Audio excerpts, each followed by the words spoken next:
If you have PCOS and your mornings look like a coffee, maybe a bagel, or maybe nothing at all, and then an hour later you're starving, you're shaky, you're craving sugar, and you're wondering what is wrong with you, I promise it's not you.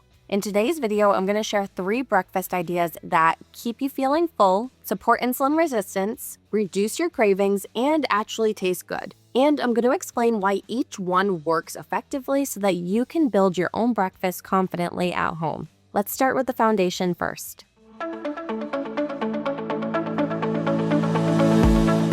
Before I dive into the recipes, I want you to understand the method behind these breakfast ideas. For many people with PCOS, insulin resistance is a huge driving factor behind your PCOS symptoms. So you want to make sure that your breakfast is supporting insulin resistance and keeping your blood sugar levels stable. The formula that I use for breakfast is pretty simple. It's a combination of protein, high-fiber carbs, and healthy fats. And this combination is going to help keep your blood sugar levels more stable, which also helps to keep insulin levels more stable. It slows down digestion, which helps to keep you feeling more full, and it helps to decrease cravings, especially later on during the day. All right, the first breakfast that I want to talk about is actually a savory breakfast idea. So it would be scrambled eggs, or you could do a tofu scramble if you are primarily plant-based, and then whole grain toast with some mashed avocado on top of it. And the reason why this works particularly well for PCOS is because eggs are a great source of high-quality protein, which helps stabilize blood sugar levels and prevent cravings. Avocados add healthy fats and a whole lot of fiber, actually, which helps to slow down digestion, keep you feeling more full, and improves your insulin response. And choosing a quality whole grain bread can give you some more fiber, but it can also give you a little bit more protein as well.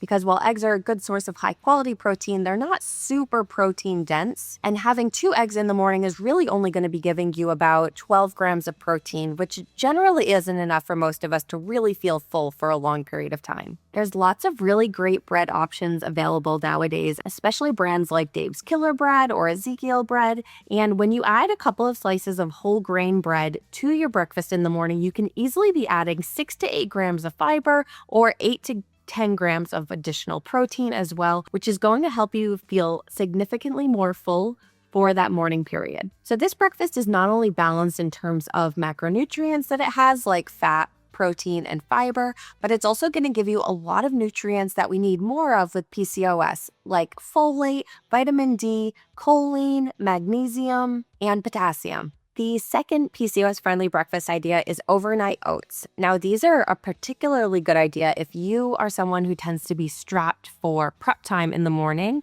So you can prep these in advance and then just grab them and go each morning. A lot of people hear oats or oatmeal and they immediately jump to, oh my gosh, that's way too many carbs. But the problem is that usually when people are thinking in this mindset, it's because they're thinking about breakfasts that are predominantly carbs and they're not balanced out with other nutrients like protein and healthy fats that can really benefit blood sugar levels. If you want to enjoy overnight oats with PCOS, you absolutely can. You just want to make sure that you are crafting them smartly. So my favorite overnight oats recipe has some added Greek yogurt and unflavored collagen peptides to just boost the protein content of those overnight oats. And I'll be sure to link that recipe and video down below in the description. Oats themselves are actually a really great source of a certain type of prebiotic fiber called beta-glucan. This type of fiber helps to slow down digestion and significantly improves the blood sugar response, which is incredibly helpful if you're working on insulin resistance. But when oats are eaten alone, like plain oatmeal with brown sugar or maple syrup added on,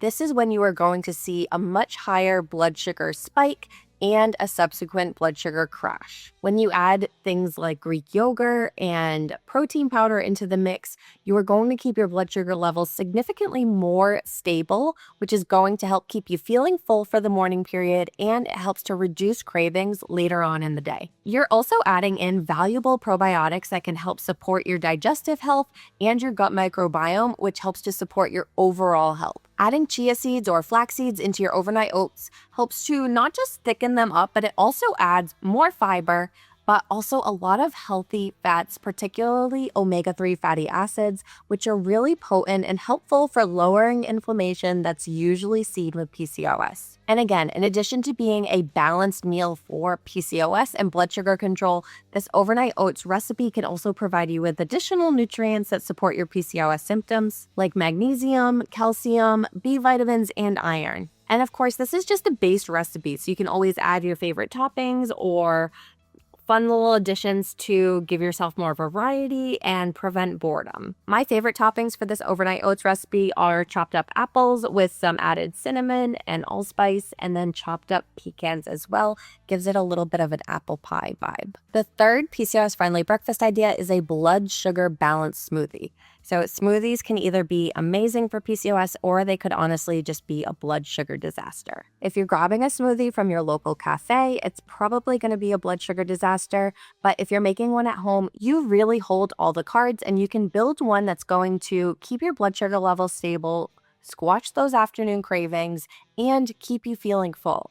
Here is the formula that I use to make smoothies. First, I'm adding in fruit because to me, smoothies generally need fruit for that natural sweetness, but it also is going to be adding some fiber into the mix. I usually like to use frozen fruit just because it gives that frosty consistency to the smoothie, but fresh fruit is definitely fine. You just might need to add a little bit more ice cubes into the mix. And using about 1 cup of fresh or frozen fruit is usually a good starting point for your smoothie. Next, I'm thinking if I want to add any veggies into my smoothie. So this is totally optional, but smoothies are an easy way to sneak some extra veggies in, especially if you don't like including them in other meals or just eating them whole. I find that baby spinach and frozen cauliflower rice are especially great vegetables to put into smoothies because they don't alter the taste or the consistency all that much, but you're still getting those added nutrients. The third thing that is not optional in a smoothie, though, is protein.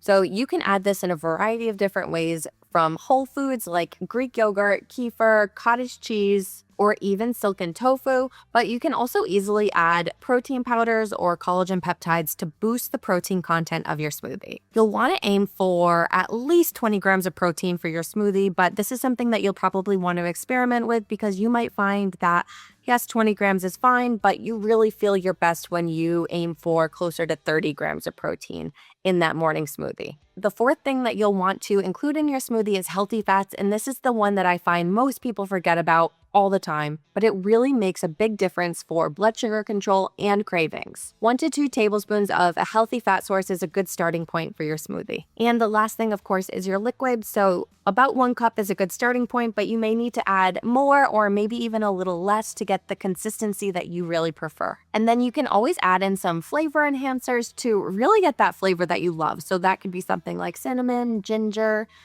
cocoa, vanilla, or unsweetened coconut flakes. I'll be sure to link this PCOS-friendly smoothie formula and 15 of my favorite PCOS smoothie recipes down below in the description. You may have noticed that none of these breakfasts eliminate carbs entirely, require you to eliminate entire food groups, or require perfection. They simply strive to balance your blood sugar. Because when blood sugar levels are stable in the morning, you usually see fewer cravings, more stable energy, more appetite regulation, less overeating later on in the day, and improved insulin sensitivity. Breakfast can seriously set the tone for the entire day. If you found these PCOS breakfast ideas helpful, make sure you subscribe so that you never miss a video.